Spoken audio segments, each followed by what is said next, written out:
Hello there, my name is Grayling Barraclough and welcome to another presentation from Revelation Tapes. Now here at Revelation Tapes we cover a wide range of areas and a number of different subjects.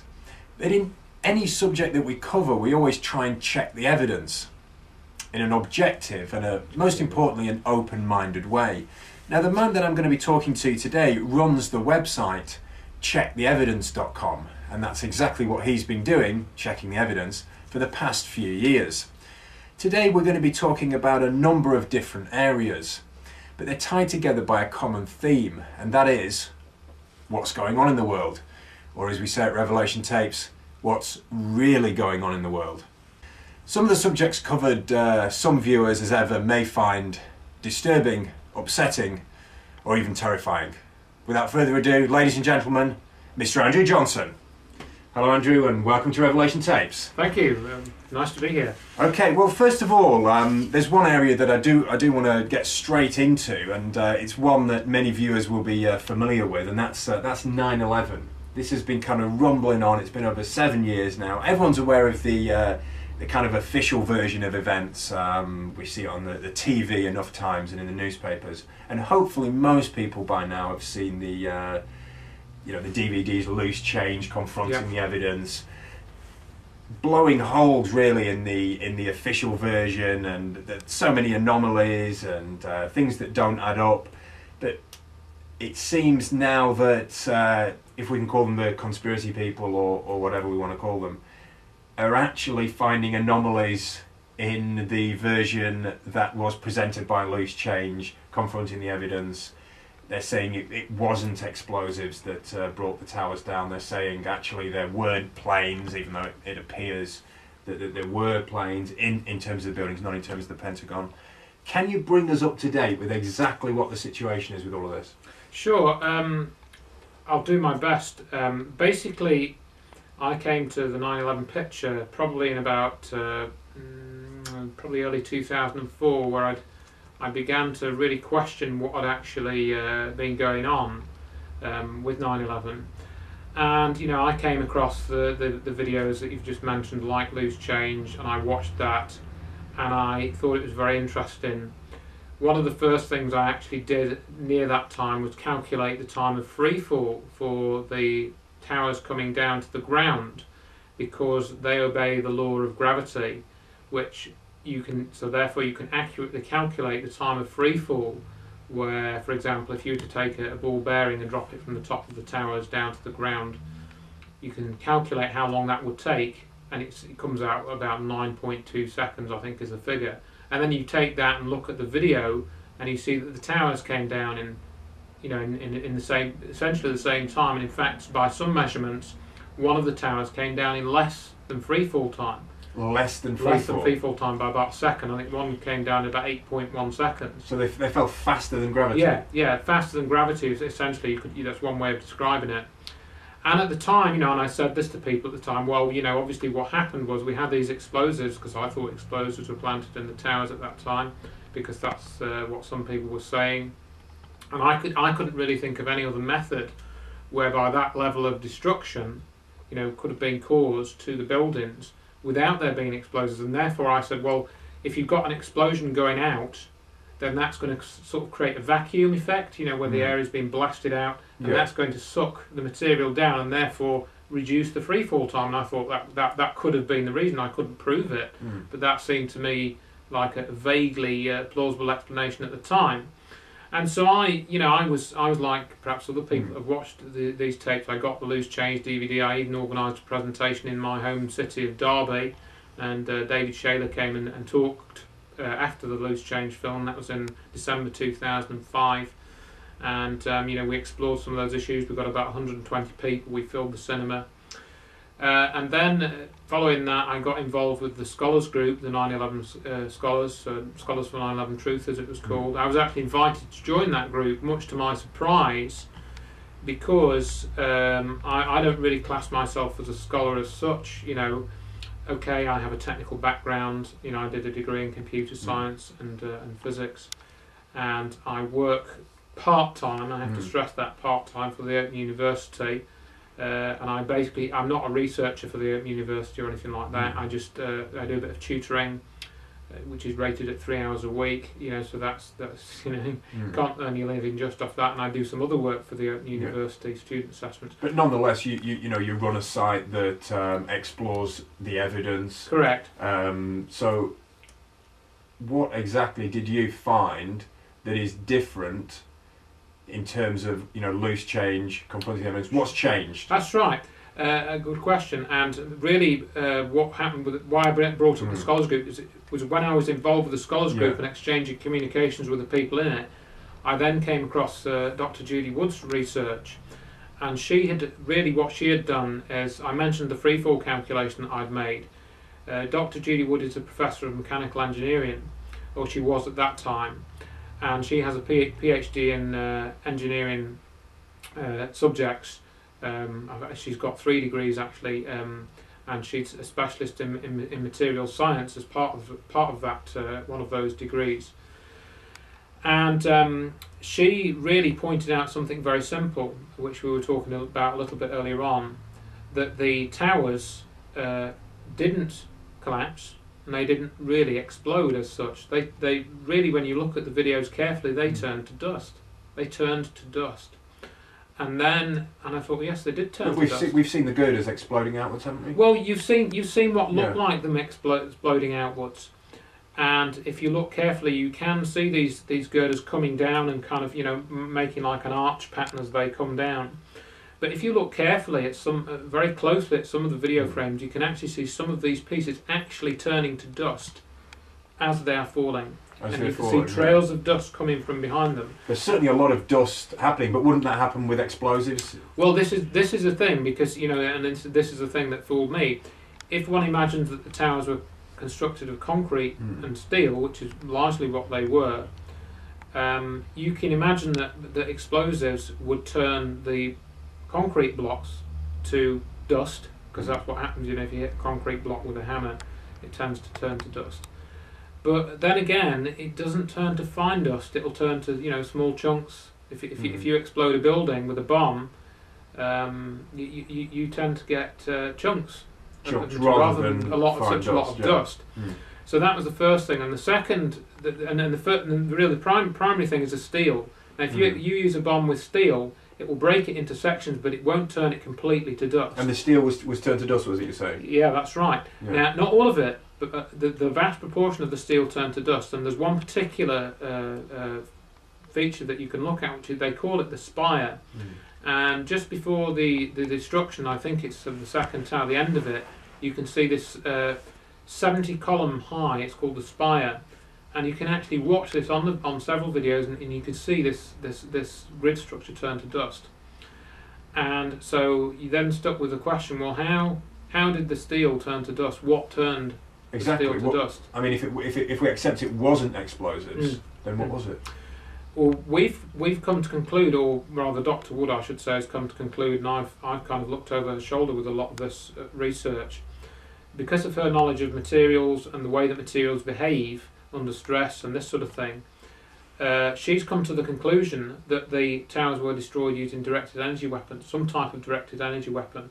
Now, there's been a lot of kind of false information and false statements spread around the internet about this, saying that space lasers destroyed the tower, ray beams from space, which was a term which was coined by Professor Stephen E. Jones, who is implicated in the cold fusion cover-up, by the way, if you go and look at what he was doing in 1989 with the work of Pons and Fleischmann. So already we've got a connection through him to the energy question. So just describe these. Everyone's familiar with explosives. They've seen buildings being destroyed by explosives on the television before, but people generally, I don't think, aren't necessarily familiar with these pulse energy weapons, whatever they are. Yeah. Well, can you just give us a bit more information about these kind of weapons? Absolutely. Now, what again? We've talked about space lasers. And you can go onto the internet and you can look at the research projects where, for example, there have been some military research projects whereby one example is you have a high-powered laser on the ground and then you have a mirror in space and you reflect. You can steer the mirror remotely from control on Earth, and therefore you can fire the laser at the mirror and then point the mirror to a point on the ground and reflect it. That's one type of directed energy weapon. We have what's called the Directed Energy Professional Society, which is a body, www.deps.org. They're a group of companies which are doing research into directed energy weapons. So there are different classes of these weapons. It would take a long time to go through them all. Some of them use laser technology, some of them use microwaves. I think it's fair to say, though, that the powers that be, shall we say, are a long way advanced. People say 50 years generally, but a long way advanced of what the ordinary man on the street understands. That's right. Yeah. Now, how does that tie in with, because, I mean, we did a presentation recently on chi energy, and we mentioned Nikola Tesla. How does this tie in with free energy being available to the public? How do those two tie in? Well, again, we go back to the towers turning to dust, and we have to work out what sort of mechanism can do that. And the other thing, if you think of explosives, if you think of the size, just think of the size of those buildings. They were at the time, I think, they were the fourth tallest buildings in the world. You think of the amount of explosive power. You think of the Second World War, where we saw places like Dresden being, completely destroyed by bombs, and the number of bombs that were dropped on that city to cause that level of destruction. And we just didn't see that level of bombing or level of explosion while the tower was coming down. A few people reported hearing explosive sounds. And then we had this dust cloud, which we could talk more about, but we won't now. We'll just think of the fact that the dust cloud came out, and people were caught in that dust cloud, but they weren't burned. We had people coughing a bit. We've got one guy filming it. This is in the Loose Change film. He goes under a car. He films it. The cloud goes past, and he comes out. So we know that cloud wasn't particularly hot. Some people have tried to say it was nuclear explosives, small nuclear explosives, but we didn't see any bright flashes. We know that nuclear explosions produce very bright flashes. And there's a mushroom cloud. And there's a mushroom cloud. And then they say, it was micronukes and there's radiation. There was some radiation, but it was a very small amount. That could have been from the computers and the different technology in the buildings. That's right. The smoke detectors have radioactive sources in them, and there were probably 1,000 smoke detectors in the buildings, so that the combined effect of those could well have produced the radiation. So in other words, what I'm saying is, we're left with how to explain the amount of energy needed to turn these buildings to dust. Where did it come from? Where did that energy come from? Whether people want to say it came from explosives or micronukes or whatever, the energy to turn those buildings into dust had to come from somewhere, because we know the towers are not there anymore. So what happened to make them go away?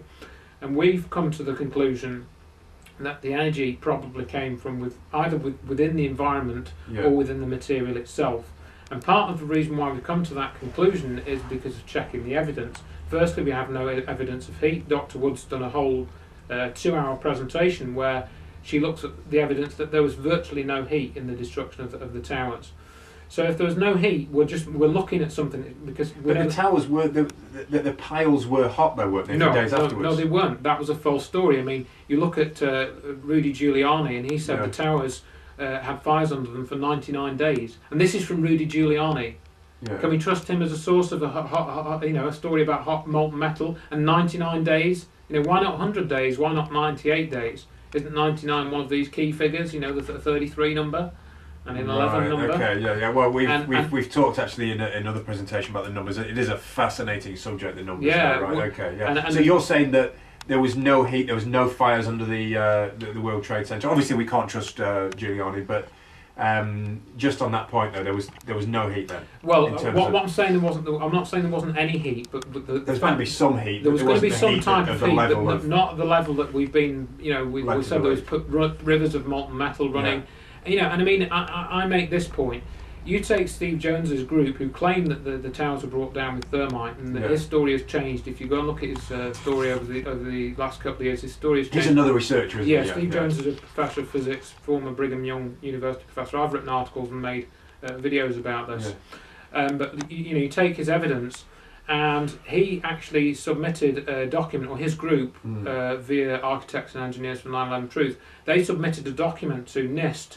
NIST is the National Institute of Standards and Technology. They were responsible for producing a number of reports about the destruction of the World Trade Center, 10,000 pages. And you can challenge those reports legally with something called a request for correction. Steve Jones's group did that, But in their document, which I think was about 30 pages long, they didn't mention molten metal and they didn't mention thermite. Whereas when Dr. Wood put her request for correction into NIST, it was all about directed energy weapons and the evidence. So in other words, if one scientist thinks that it was thermite that did it, then why didn't he mention it in his legal challenge? Right. Okay. Well, I mean, we're trying to find out exactly what. Talk about the Hutchinson effect. Yeah, that's what. Yeah, that's what you're basically saying happened. Yeah? Yeah. Can you just explain that for people that aren't familiar with the concept? Absolutely. Now, the thing with John Hutchison is he's a Canadian experimenter. He's been performing experiments. Basically, he wanted to reproduce some of the effects that Nikola Tesla had produced in the early... Because Tesla was able to move buildings, wasn't he? This was sort of way back. Well, he vibrated them, yeah. He said there is this this quite well referenced story that he was able to make the building rock. Yeah. With the equipment that he had. I don't know the exact details of that equipment, but I think it was that type of story that got John Hutchison interested. And in about 1979, he had started to collect some equipment together to try and reproduce some of Tesla's experiments. And he ended up, after a few years of experimenting, being able to levitate objects. And he was also able to effect changes in samples of metal bars, and he made them bend into a horseshoe shape. And he was able to get other things to melt, and he got metal and wood to fuse together without heat. But basically, rather than going too much into detail into that, you're basically saying, if we can just sort of round this bit off, you're basically saying that those World Trade Centers were not brought down by explosives, they were brought down by energy weapons. Yes, of some type. Yeah, of some type. If we can leave it at that, and just to make it even more confusing, and there is a point to be made here actually, to a certain extent, do you not think this detracts, all these arguments, do you not think they detract somewhat from the fact that the official story is wrong, and we leave it at that? Or do you think this is important, that we know exactly what happened? Or it's absolutely vital that we know exactly what happened. There are two reasons for that. I have people saying to me, I'm not bothered about the details because we've just got to prove that the official story is wrong. The big problems with that are that if you look at the mainstream media, they won't cover any of this to any significant extent. We've had a few documentary programs, and that's about it. What you find when you delve into the Hutchison effect is it's to do with free energy. It's to do with getting energy from nowhere. And we know, for example, that John Hutchison was visited by Colonel John Alexander in 1983, who looked at the work that John Hutchison was doing at the time. Well, rather than go back into that, if we can just say that... Well, I wanted to go back into it to bring out this idea of free energy, because it's vitally important that we know two things. We know that free energy technology is real, and we know that what Tesla did all those years ago, which is effectively being covered up, we know that he had a free energy power system which he developed just maybe a few years after he developed the alternating current system that we now all use. And that's what John Hutchison is reproducing. And we know that free energy was used to destroy the World Trade Center, because having a technology which derives energy either from within the material or the environment allows you to do stuff to the material without generating heat. Yeah. So therefore we know that this technology has been turned into a weapon. So all these people that are saying, we can't have free energy because terrorists might get hold of it. That's the key thing, isn't it? Yeah. That's the key thing. That's why we need to look at the evidence, continually look at it. And if you go on and you Google my name or you Google Dr. Judy Wood's name, you'll find a whole lot of stuff which tries to take you away from this basic truth, which is that free energy technology was weaponized and it was used to destroy the World Trade Center towers. In other words, we could solve a lot of the world's problems, and we've talked about this before at Revelation Tapes actually. A lot of the world's problems could be solved in terms of energy. The energy's there, it's free to use. Correct. And we've talked to people about this, we call it chi generally, but about this energy, but the powers that be won't let the people have it. Yeah. Because they say the terrorists are using it. Who are the terrorists? And that's the point we're making, okay? Yeah. Which is a very, very valid point. What you're saying is it's been weaponised. Yes. And that's why the people aren't allowed it. And if they were allowed it, they'd realise what was going on in terms of things like the World Trade Center. And I'd just like to make a couple of brief points in relation to that, in that Dr. Wood had been saying for Almost 2 years, I think it was, that it was some type of energy weapon. She'd started this study in 2006. And we had certain researchers who I will name, Professor Jim Fetzer, who was at the University of, I think, of Minnesota was his university. And he was very supportive of Dr. Wood's research, right up until she started talking about the Hutchinson effect in relation to 9/11. And ever since we started talking about that, which was really in January 2008, just over a year ago, that's when we started to be attacked. So why are we suddenly attacked by the people who were formerly friendly towards us? It's because you've met. Well, maybe you're getting too near the truth. Is that what you're we're saying? over the target. Yeah. Okay. Yeah. Right. If we can just leave the free energy stuff there, because we want to make it even more confusing now, and even introduce another area. Well, clarity is the aim of this, but yeah. Well, clarity is the aim, but we have to maybe go through it all to get to clarity. Can you just tell us about, because I still haven't got my head around this bit yet. Can you tell us about this tornado that allegedly was off the coast, off the east coast, and it somehow made a direct line up to New York? Absolutely. Now this ties in because the key concept with the Hutchinson effect is what's called field effects. In other words, it's very tempting for somebody to say, "Oh, it was a space laser which fired, a beam onto the towers and blew them up." That's what people have tried to say. They've tried to twist what we've said. We've had another recent attempt at this about HARP being involved. But what Dr. Wood discovered is, and this is why it's important to keep looking at the evidence, because she was looking at the plume of material coming up from the towers, and she wanted to find out about this plume of material. And in doing that, she thought, well, I'll go and look for some satellite pictures and see what we can see on the satellite pictures. And on one of these pictures, it wasn't a tornado that she found, it was Hurricane Erin. Right, a hurricane, right, okay, Hurricane. And she then found the Hurricane